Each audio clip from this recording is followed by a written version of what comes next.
Welcome back to the channel, everyone. Today we are talking about what many fans, including myself, consider the greatest WrestleMania of all time, WrestleMania 17. The card was stacked, the storytelling was insane, the atmosphere was unreal. And tonight we're breaking down every match, the best moments, what still holds up today, and whether it truly deserves the crown as the #1 WrestleMania ever. So, grab a drink, sit back, and let's dive into an absolute masterpiece, WrestleMania 17. Before we even get into the matches, let's set the scene. It's April the 1st, 2001. The Attitude Era is at its peak. Wrestling is red hot worldwide. WCW has just been purchased, and the Austin versus The Rock rivalry is the biggest thing in the business. WrestleMania 17 takes place in the Astrodome in Houston, Texas, with over 67,000 fans in the building. The stage design, the pyro, the atmosphere, this was WWE operating at its absolute highest level. The show kicks off strong with Chris Jericho defending the Intercontinental Championship against William Regal. It was a great opener, tight, technical, fast-paced, Jericho's charisma versus Regal's old-school seriousness. It wasn't the longest match, but it set the tone. This WrestleMania is here to deliver. Not a classic, but a perfect curtain raiser. This one's short and sweet. Taz and the APA smash through right to censor in a match that basically exists to give the crowd an early feel-good moment. Fun, quick, crowd pop-in, nothing more, nothing less. Now this. This is chaos. They brawl backstage. Raven almost cuts the arena's power by crashing a golf cart into cables. Kane dives off a platform. Big Show destroys walls. It's messy, it's wild, and it's honestly one of the most entertaining hardcore matches ever. Kane wins and the crowd loves it, and it's exactly the sort of Attitude Era madness fans came for. Eddie versus Test is a really underrated gem on this card. Eddie was just hitting his stride, and Test delivered one of the best performances of his career. Interference from the Radicals, classic Eddie cheating, great chemistry, another strong mid-card match that adds quality to an already stacked show. This match is pure wrestling. Angle and Benoit put on a clinic. Chain wrestling, counters, brutal suplexes, everything is crisp, intense and realistic. The story is basically Benoit wants to prove he's the better technical wrestler, and Angle, the Olympic gold medalist, refuses to be shown up. Angle cheats to win, which fits perfectly for his character at the time. This match still holds up as one of the best pure wrestling matches in WrestleMania history. Short match, but it's all about Chyna's dominance. The storyline going in was strong, and this is basically her comeback moment. Not meant to be competitive, meant to be a payoff. This is one of the most entertaining story matches WWE ever produced. You've got Shane returning after WCW purchase, Vince at his most evil, Trish versus Stephanie, Linda in a wheelchair, drugged, Mick Foley as the ref. It sounds like a mess, but it works. The crowd is electric, every moment gets a reaction, and Shane's elbow drop through the announce table is still iconic. Overbooked? Yes. Entertaining as hell? Absolutely. This is legendary. This match is basically the Attitude Era equivalent of a Michael Bay movie. Explosions, insane stunts, and Jeff Hardy risking his life every 30 seconds. You have moments like Jeff's huge swanton, Spike, Rhino, and Lita interfering, Edge's spear on Jeff midair, maybe the greatest Mania spot ever. It's violent, creative, and non-stop action. TLC 2 is still unmatched and helped define an entire generation of fans. Pure nostalgia. Iron Sheik, Doink, Gobbledygooker. It's silly, it's fun, and Mean Gene and Bobby Heenan returning is the best part. Quick, harmless nostalgia break before the big finishes. An all-out brawl. Not the most polished match, but a great fight with big entrances. Huge pops, choke slams, sledgehammers, and the crowd fully invested. Taker goes 9-0 here, and Triple H delivers. Strong semi-main event that adds weight to the show. This is one of the biggest matches in wrestling history. 2 megastars, 1 title, home state advantage for Stone Cold. The match is intense from start to finish. Blood, drama, near falls, finishers, counters. You feel the emotion. But the ending is what cements it. Stone Cold, the ultimate anti-hero, aligns with Vince McMahon. The crowd is stunned. Whether you love or hate the heel turn, the moment is unforgettable. It's bold, it's shocking, and it's the kind of thing WWE rarely attempts anymore. So, does WrestleMania 17 still deserve the title of the greatest WrestleMania ever? For me, yes. You get star power, insane storytelling, unforgettable matches, variety, chaos, drama, and an atmosphere that WWE has struggled to replicate since. WrestleMania 17 is a masterpiece, and reviewing it only reminds me why fans are still talking about it 20 years later. If you enjoyed this deep dive, hit that like button, subscribe, and let me know in the comments what show you want me to review next.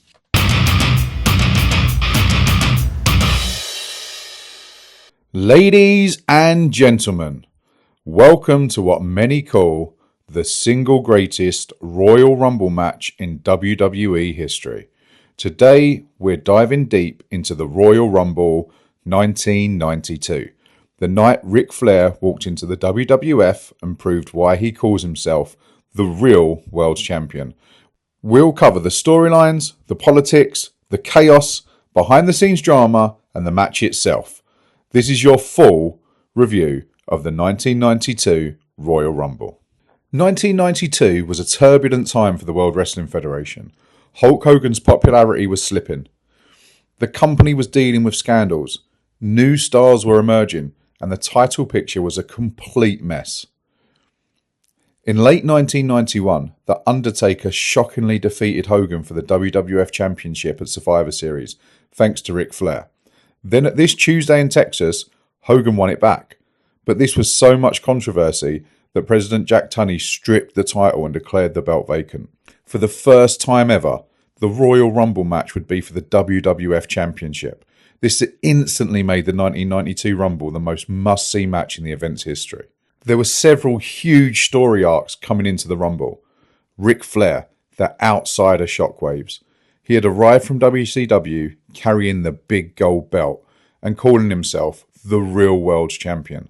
This was unheard of. Flair's presence made WWF feel unpredictable.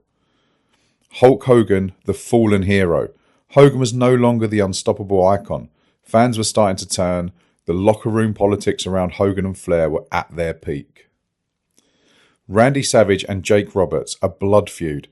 Jake tormenting Savage, poisoning their wedding storyline, and the infamous Cobra incident made this rivalry one of the era's most intense.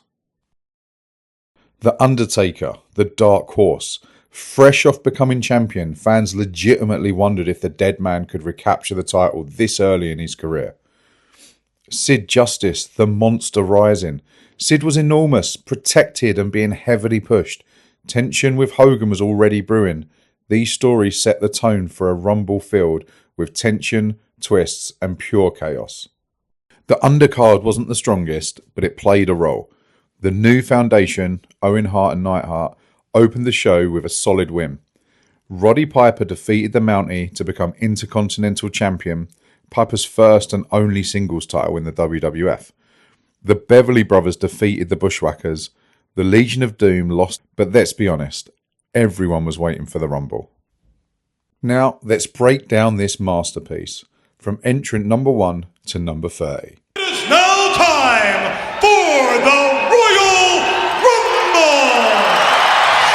Entrant number 1, the British Bulldog. A perfect babyface starter. Strong, popular, believable. Entrant number 2, Ted DiBiase. The $1 Million Man comes out fast, but Bulldog eliminates him early, signaling this Rumble would be unpredictable. Entrant number 3, Ric Flair. He draws number 3, and Bobby the Brain Heenan starts his legendary commentary meltdown. This isn't fair to Flair. Flair entering this early instantly raises the stakes. Entrant number 4, Jerry Sags, a quick brawler segment. Entrant number 5, Haku. The ring gets tougher and the pace slows. Entrant number 6, Shawn Michaels. Young, cocky Shawn, newly split from Marty Jannetty, shows flashes of the star he would later become. Entrant number 7, Tito Santana. He and Flair have great chemistry. As the ring fills, the chaos builds. Entrant number 8, the Barbarian, a classic powerhouse addition. Entrant number 9, the Texas Tornado, Kerry Von Erich. Huge reaction. He and Flair reignite their NWA rivalry. Entrant number 10, the Repo Man, a character only early 90s wrestling could deliver. Entrant number 11, Greg Valentine. Fans notice Valentine slowing Flair down. Entrant number 12, Nikolai Volkov. He's quickly eliminated. Entrant number 13, the Big Boss Man. A major shift. Power, speed, justice vibes. A rapid series of elimination leaves Flair alone to celebrate until the next man arrives. Entrant number 14, Rowdy Roddy Piper. Fresh off of winning the IC title, Piper explodes into the match. Heenan loses his mind. It's not a fair fight. Entrant number 15, Jake the Snake Roberts. Another game changer. Snake plays mind games. Entrant number 16, Jim Duggan. The USA chants erupt. Entrant number 17, IRS. Entrant number 18, Jimmy Snuka. Entrant number 19, The Undertaker. Massive moment. Flair looks terrified. Taker clears house with ease. Entrant number 20, Randy Savage. Savage rushes straight for Jake Roberts, eliminating him, but then Savage accidentally eliminates himself by jumping over the top ropes.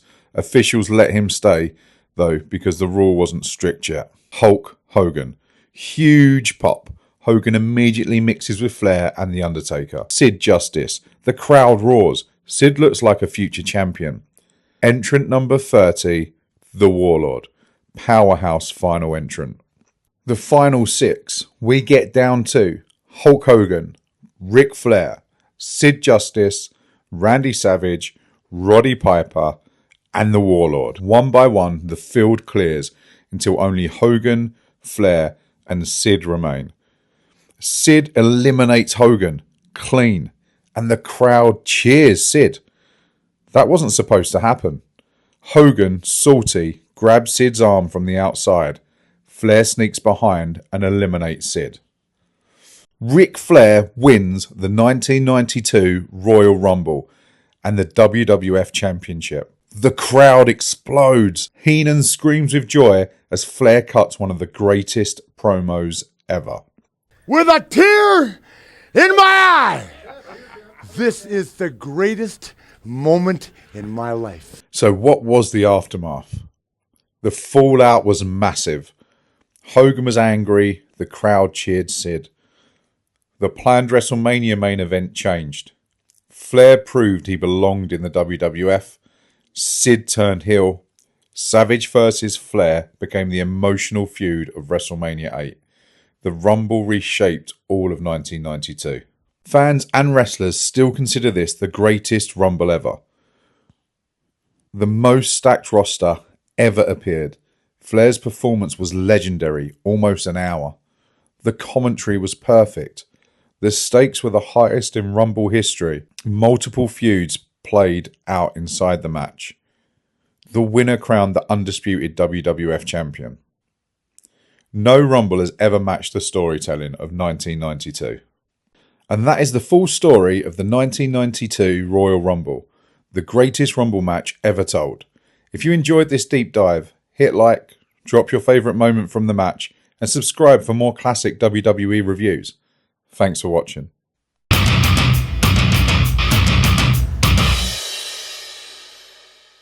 WrestleMania 8. The WrestleMania that could have been Hogan versus Flair. The WrestleMania that gave us one of the greatest emotional matches of the early 90s, and the WrestleMania that sits right between the bright colours of the golden era and the gritty dawn of the new generation. Today, we're going deep, This is the full retrospective review of WrestleMania 8.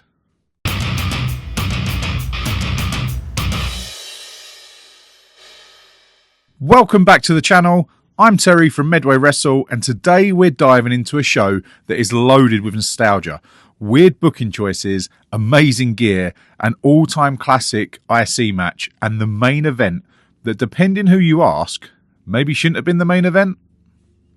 WrestleMania 8 took place April the 5th, 1992, live from the Hoosier Dome in Indianapolis in front of over 60,000 fans. The roster was changing. Steroids were under heavy spotlight, Flair was champion, and the Ultimate Warrior had basically disappeared since SummerSlam 91. The whole company felt like it was a strange transition year. Match 1 of the night, Shawn Michaels versus Tito Santana. This is early Heartbreak Kid Shawn. Sherry Martel by his side, leopard print gear, and that arrogant young heel persona fully forming. Tito Santana is the perfect babyface veteran to make him look good. This isn't a 5-star match, but it's a brilliant opener. It sets the pace, it gives Shawn a big singles WrestleMania win, and it shows WWF clearly sees him as the future. Match number 2, The Undertaker versus Jake the Snake Roberts. This is the dark, supernatural early Undertaker. Paul Bearer, Urn, the slow zombie walk. Jake is in full sinister heel mode. The feud is short but intense. This match did exactly what it needed to. It cemented Taker's streak at 2-0 and quietly wrote Jake Roberts out of the company for a while. Classic, simple storytelling, not long, not flashy, but a statement match. Match number 3 was for the Intercontinental Championship. Roddy Piper going in as champion versus Bret the Hitman Hart. One of the greatest matches in early WrestleMania history. 2 baby faces, 2 all-time legends, no nonsense storyline. Bret wants the title back.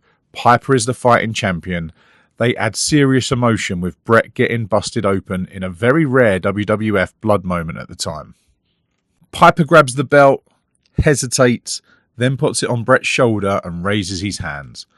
That moment is magic. 2 baby faces, respect. It's what made this match immortal. This is still one of the best Intercontinental title matches ever. Easily match of the night, and honestly one of the best Mania matches of the entire early era. Match number 4 was an 8-man tag. This was a natural filler. This is the kind of match they use to put after something emotional to reset the crowd. Not much to analyse. Fun, chaotic, fast. The babyfaces win. Crowd happy. Move on. Match 5 was for the WWF Championship. The Nature Boy, Ric Flair, going in as champion versus the Macho Man, Randy Savage. The real main event of the show. The one everyone remembers. The Elizabeth photos angle. Flair being sleazy. Heenan losing his mind on commentary. Savage is fired up. Flair is peak Flair. This is the high point of WrestleMania 8. Drama, pacing, heel work, babyface fire. This is a masterpiece. Match 6, Tatanka versus Rick Martel. This feud was mostly about Martel being arrogant and taking Tatanka's feathers. Tatanka was undefeated. Simple match, Tatanka wins. Not much to expand on. It's a palate cleanser. Match 7 was for the Tag Team Championship. Money Incorporated going in as champions versus the Natural Disasters. This was a basic heel champs runaway finish. Fine for what it was. Crowd liked Earthquake. Match 8, Owen Hart versus Skinner. This was basically a minute long. Skinner spits tobacco. Owen does a cool dropkick and crossbody. Wins. This was positioned to fill time the Hogan match needed. Now for the main event, Hulk Hogan versus Sid Justice. A controversial main event because many fans expected Hogan versus Flair. Instead we got Hogan versus Sid, a very early 90s monster heel versus superhero Hogan match. Not a good match, but gave us a great moment. The return of the Ultimate Warrior coming in to save the end completely. Classic early 90s spectacle. This show is weirdly split in half. The first half is incredibly strong. Shawn versus Tito is a great opener. Taker versus Jake is a great character match. Brett versus Piper is legendary. And Flair versus Savage is one of the best WWF matches of the decade. The second half, bit more filler. But the Warrior return gives the show a massive explanation mark. WrestleMania 8 gets a solid 8 out of 10 for me. The peaks are insanely high.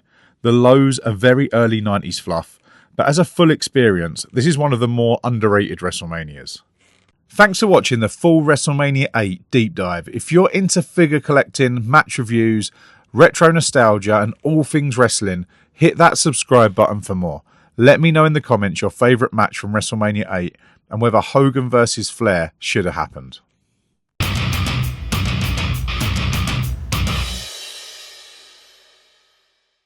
Welcome back to the channel, guys. Today we're travelling all the way back to 1990, a truly iconic year in WWE history. It was a year of massive characters, unforgettable feuds, legendary debuts and some of the most nostalgic pay-per-views of all time. But we're not just talking wrestling, because 1990 was also bursting with pop culture moments across America and England that shaped the decade. Strap in, because this is your full WWE 1990 year in review. As the calendar flipped into 1990, WWE, still the WWF at the time, was deep into the golden era of colourful superheroes battling larger-than-life villains. Hulkamania was still running wild, the Ultimate Warrior was exploding in popularity, and characters like Dusty Rhodes, Ted DiBiase and Randy Savage were carrying the company's storytelling. WWE in 1990 was all about big looks, big promos and even bigger personalities. Pay-per-view was becoming mainstream, toys and merchandising were booming, Saturday morning shows were pulling millions, and Vince McMahon's cartoon-like vision for wrestling was at full power. The year kicked off with the Royal Rumble 1990 in Orlando, Florida. This Rumble had so many iconic names that it reads like a Hall of Fame ceremony. But the moment everyone remembers was when Hulk Hogan and the Ultimate Warrior finally stood face to face in the ring. The crowd absolutely erupted. Two babyface megastars, the company's biggest heroes, locking eyes for the first time. This built the foundation for the biggest match of the year at WrestleMania. Highlights also included Ted DiBiase entering at number 1 and lasting an incredible 44 minutes, Roddy Piper and Bad News Brown brawling to advance their feud, Rick Rude and Mr. Perfect continuing their workhorse performances. The Rumble was won by Hulk Hogan, his second straight, but the real winner was the WrestleMania hype. One of the biggest storylines of the entire decade came together throughout early 1990. Hulk Hogan versus the Ultimate Warrior. Both were babyfaces, both were champions, and both had unmatched charisma with kids and mainstream audiences. The company played the feud perfectly. They didn't make them enemies right away. They had tag matches where miscommunication teased tension. Promos featured respectful intensity rather than hatred. Fans were split down the middle, which is exactly what WWE wanted. This was a true passing the torch moment that had wrestling fans debating at school, at work and everywhere else. On April the 1st, 1990, WrestleMania 6 hit the Sky Dome in Toronto with one of the most spectacular atmospheres ever. Over 67,000 fans filled the arena for the ultimate challenge. WWE Champion Hulk Hogan versus Intercontinental Champion The Ultimate Warrior, title for title. This show had so many memorable moments. Demolition defeated the Colossal Connection, which was Andre the Giant's last televised WWE match. Dusty Rhodes and Sapphire versus Randy Savage and Sensational Sherry in a fun character-driven feud. And the Earthquake destroying Hercules, building Earthquake as a powerhouse for the year. But the main event stole the show. Warrior defeated Hogan clean, becoming the new WWE Champion. Hogan handing Warrior the belt in the ring was a defining moment of the era, even though the long-term experiment with Warrior as champion would prove complicated. 1990 was a fantastic year for the mid-card and tag divisions. Demolition was still massively over. The Hart Foundation had excellent matches all year. The Rockers were stealing shows despite having no title runs. And the Legion of Doom, Road Warrior Hawk and Animal, officially arrived in WWE, instantly becoming the most intimidating team in the company. Mr. Perfect became one of the standout in-ring talents, winning the Intercontinental title. The Texas Tornado, Kerry Von Erich, debuted and quickly gained popularity. Rick Rude, Jake Roberts and Randy Savage all contributed to memorable matches and storylines. In 1990, we saw several major character evolutions. The Big Boss Man turned babyface, so shifting from corrupt prison guard to a beloved enforcer of justice. The Undertaker officially signed with WWE late in the year, preparing for his Survivor Series debut. Sergeant Slaughter returned, beginning the build for his controversial 1991 run. The Barbarian, Warlord, Tugboat and others added depth to the roster. SummerSlam 1990 in Philadelphia was marketed as The Heat Returns, and it delivered some major storyline movement. Key matches included Hulk Hogan versus Earthquake, a big man battle built for months after Earthquake crushed Hogan's ribs on the Brother Love show. Hogan was white hot as a returning hero, and the match delivered a classic 90s style story. The Ultimate Warrior versus Rick Rude. They faced inside a steel cage for the WWE Championship. Rude was at his best, and this was one of Warrior's stronger title defenses. The Hart Foundation versus Demolition. This 2 out of 3 falls match showcased the tag division's quality and helped transition the belts away from Demolition. Survivor Series 1990 will forever be remembered for one reason: the debut of The Undertaker. Brought in by Brother Love, The Undertaker walked to the ring with that slow, deathly stare and instantly looked like nothing WWE had ever seen. His performance was chilling, powerful, and unlike any character in wrestling. Other highlights included the grand final match of Survival, an experiment never tried again, and Hulk Hogan and Warrior standing tall as the final survivors. Some of the standout feuds of the year included Hogan v Earthquake, a classic monster versus hero storyline with major heat. Jake the Snake Roberts versus Ted DiBiase, one of the best storytelling feuds of the era. Dusty Rhodes versus Randy Savage, colourful, emotional and full of character drama. Bad News Brown versus Roddy Piper, explosive personalities, entertaining chaos and very memorable backstage stories. Rick Rude versus the Ultimate Warrior. Rude was the perfect opponent to try to carry Warrior through long matches, especially their steel cage battle. By the end of 1990, WWE was in an interesting spot. Warrior was champion but struggling to draw like Hogan. Hogan remained the company's biggest star. The Undertaker had debuted and immediately signalled a new era. The tag and mid-card divisions were strong and full of talent. Storylines were shifting towards the more dramatic and cartoony style of the early 90s. And with WrestleMania 7 on the horizon, the company was about to head into one of its most controversial years ever. And that wraps up our full 1990 WWE year in review. It was a year of huge characters, legendary debuts, iconic feuds and unforgettable moments, all wrapped inside one of the wildest pop culture years ever. If you enjoyed this deep dive, hit that like button, drop a comment with your favourite moment of 1990 and subscribe for more classic WWE reviews. Thanks for watching and I'll see you in the next one.